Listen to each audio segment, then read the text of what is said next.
I'm Riley, I love movies, and let's talk Dr. Sleep.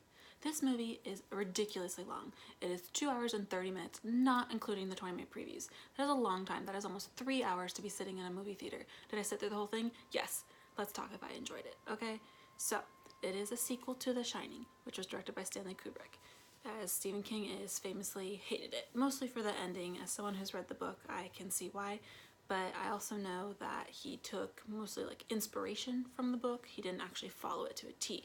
So when I saw that Stephen King was producing and helping out on Dr. Sleep, I got excited because that to me meant he's going to have some more input.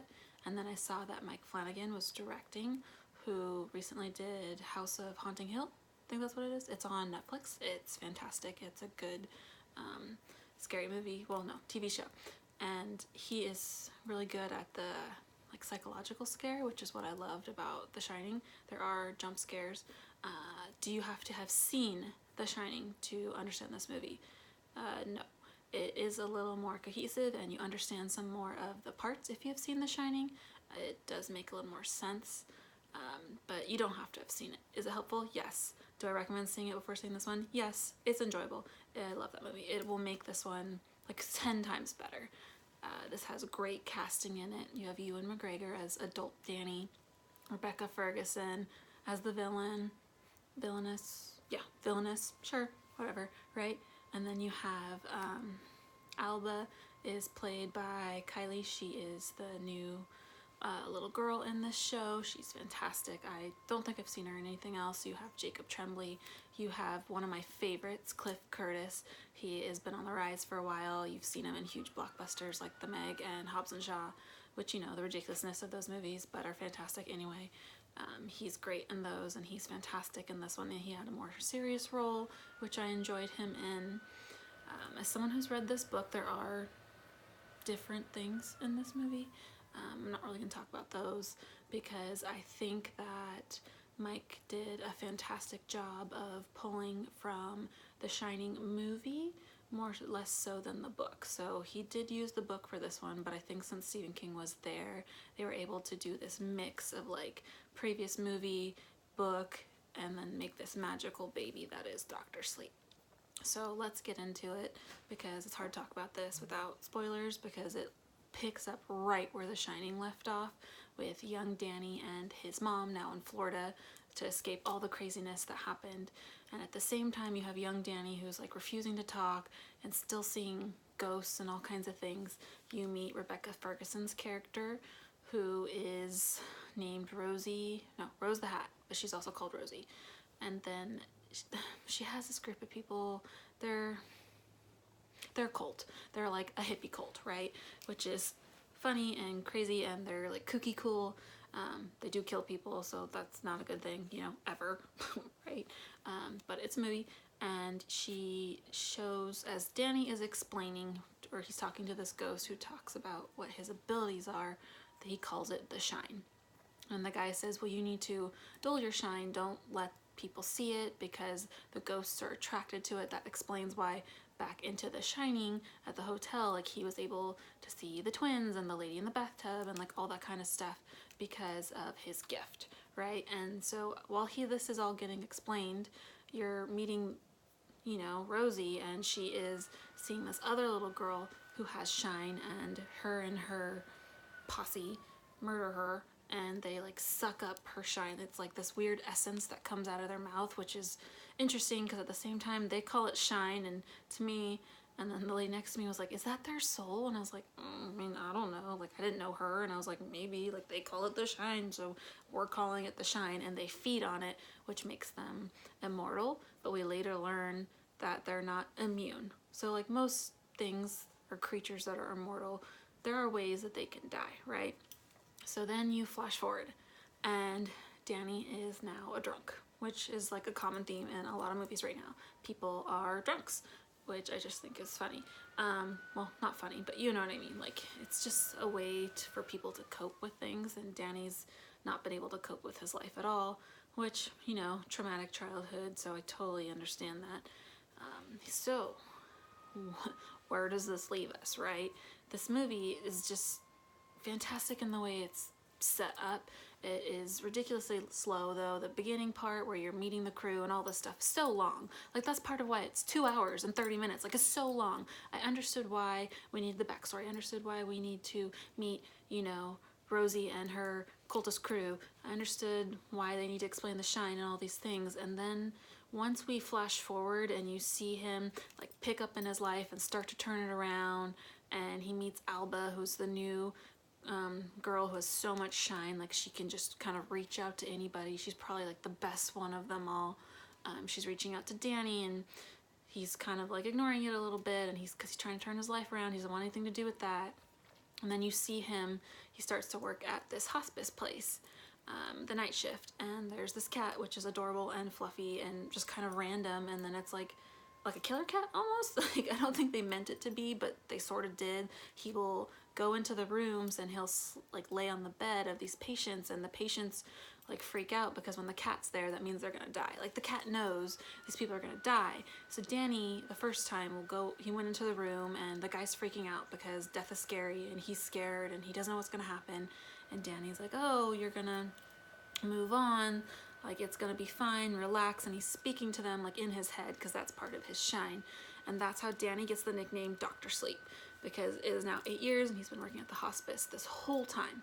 So he's still using his shine. However, as he's an adult, his shine is tainted, so the cultist people, you know, Rosie can't hunt them down. She hunts down, like, she can leave her gift, or her shine is she can leave her body and like search out for the kids who have the shine. And kids have the best shine because they're kids and they're happy, and it's not been dulled by life. Like Danny, who's been drunk and just been miserable for most of his life, his shine is not as bright as little kids. Kids are the best kind to feed from for the cult, right? And the cult is like, she's their leader, and she does this thing where like they pick up Jacob Tremblay's character. He's the baseball player. And at the game, ironically enough, is the original Danny from The First Shining, which was a nice little cameo, and I love that he was in it, at least at some point, right? And then, so you have them pick up the boy, and they basically torture him so much, and they stab him, and every time they do, his screams like make his shine leave his body and make his shine even better. Like, when they're terrified and screaming, it makes the shine that much stronger for them, and they like lean over and they suck it into their body. It's like mist vampires or something. It's the weirdest thing, but it made sense visually, because in the book I was kind of like, I don't know how they're gonna do this, but they did it. Like, they did it in a cohesive manner that you can understand visually, which is always cool, because when you read something and then you try to see it, you're like, I don't know how they're gonna do that, and then they do it, and it's amazing, right? So that's happening. Danny's now talking to Alba, because Alba wakes up screaming because she felt Jacob's pain. She's so strong, like they call it like broadcasting in your brain, like radio stuff. But it was just an interesting concept, like the way they explain stuff, because it's a little bit different from the book. But so you have that going on. And then back to the beginning though. Right after the beginning, I'm super glad they didn't CGI the actors to younger versions of themselves. They just used new people. So that flashes forward. So now we're in now, right? And they didn't CGI, because Jack Nicholson is not in this movie at all. They used this other guy. I can't remember his name. What is his name? Did I write it down? Nope, I'll think about it. I recognize him. He's from the Haunting Hill, House of Hunting Hill. He's in that. Henry Thomas. He plays like young Jack Nicholson, because they do go back to Overlook. They end up going back to the hotel because Alba and Danny are now communicating, and they want to take him out, you know, kill the Villainess and her tribe of cultist people. And they do. Like, they trick him, and Cliff Curtis, love him. His name is Billy. He's the best friend. He's the one that helped Danny turn his life around. He kind of like doesn't believe Danny, but Danny's like, look, I'll show you where the body is. And he's like, what? But he goes. Like, if someone came to me and was like, I'm gonna show you where the body is, I'm like, no, I'm not going. I'm calling the police. But he goes, right? And they find the body. So now he believes, which is even scarier, because that means all this stuff is true, right? And he's just like, oh, okay, you're creepy, but I love you, bro, right? So they go and they set up this trap using Alba and her shine, right? To pull all the I don't know what they're called. They never really named the crew. I think I read somewhere it's like the True Knot or something, but I don't ever remember them saying that. I just know Rosie's the leader. They have the wolf and like all these different characters that play different roles, but they don't individually show you the whole cult crew, right? They're just all there.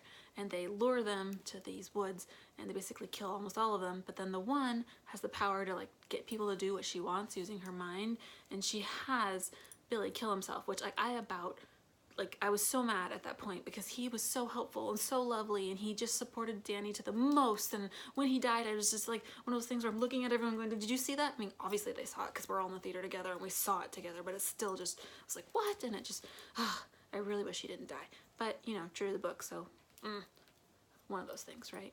So then they're doing this final showdown, right? Happens at the Overlook.